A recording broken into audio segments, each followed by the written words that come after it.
Most people think the hardest part of the LSAT is logical reasoning, but reading comp is actually the real silent killer.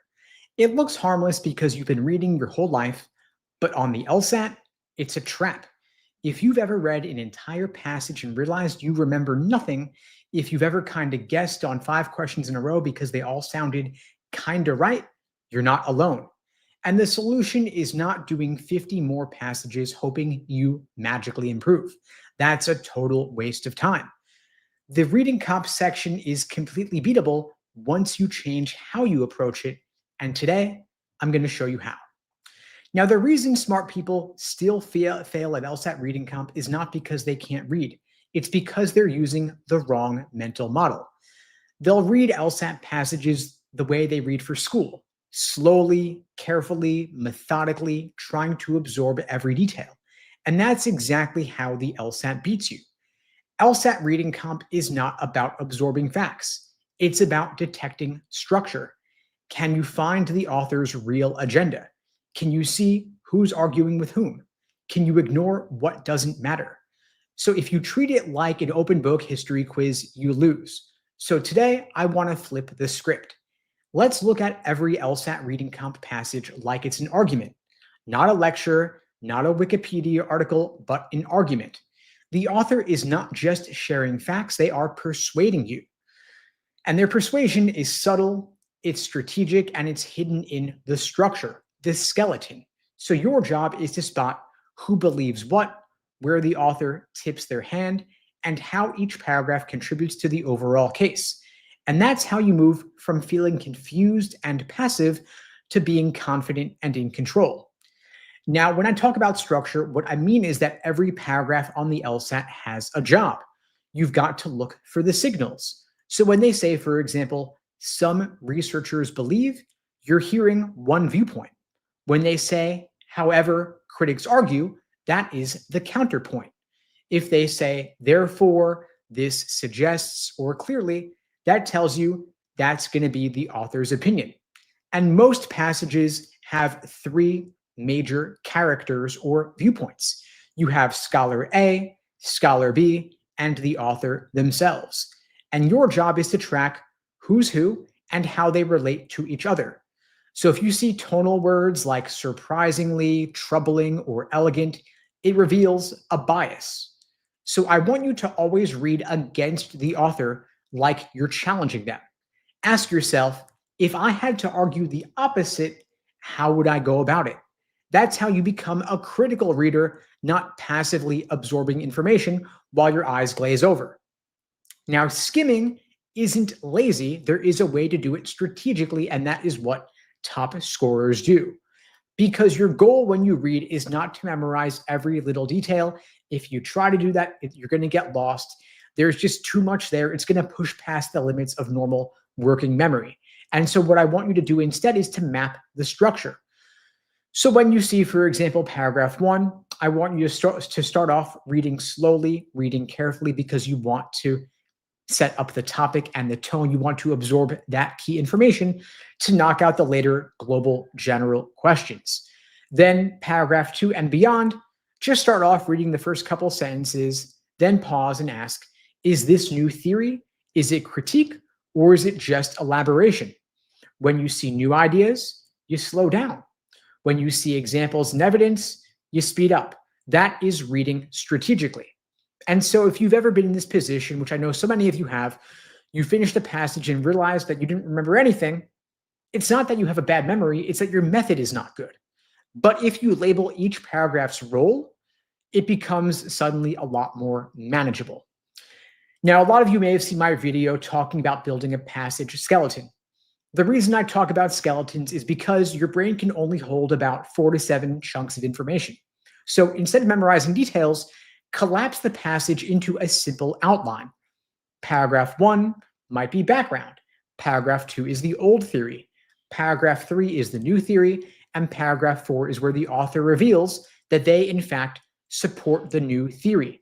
That is it. You are tagging each paragraph with a purpose, not summarizing the content.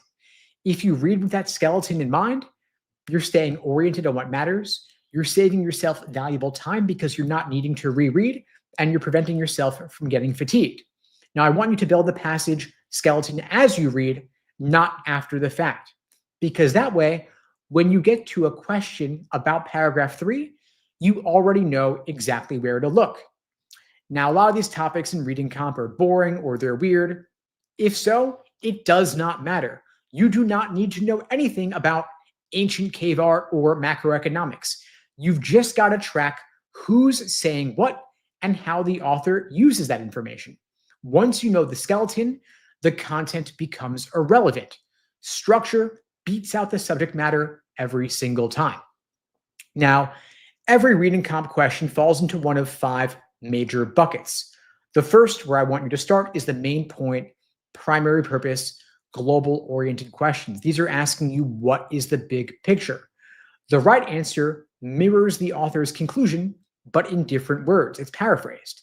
And the traps will either zoom in too narrowly or they will be extreme in some way.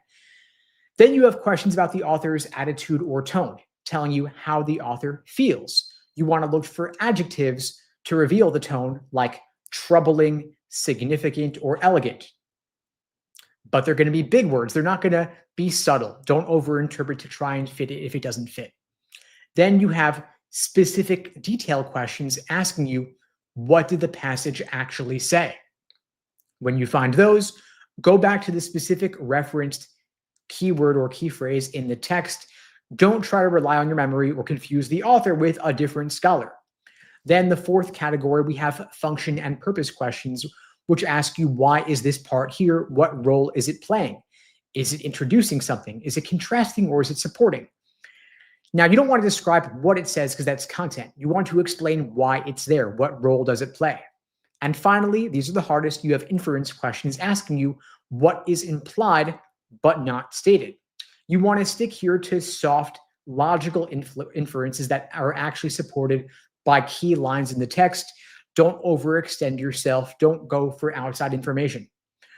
But those are the 5 buckets. And once you see the patterns, you're going to stop getting tricked by the wording because you will know exactly what each question is really testing.